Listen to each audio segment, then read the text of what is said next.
धुवाले जलेको घाउ हो नि आगोले सेक्छौ होला कहाँ सेकिन्छ र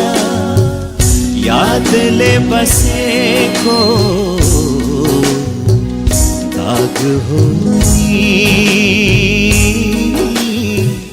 मलम लगाई पुर्छु होला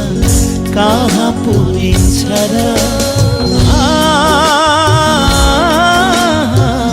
कहाँ पुरिन्छ र चिन्ता छैन छिनमै रंग फेरे झै फेरिन्छु कि परवाह छैन अरू कोहीको हत्केलामा केरिन्छु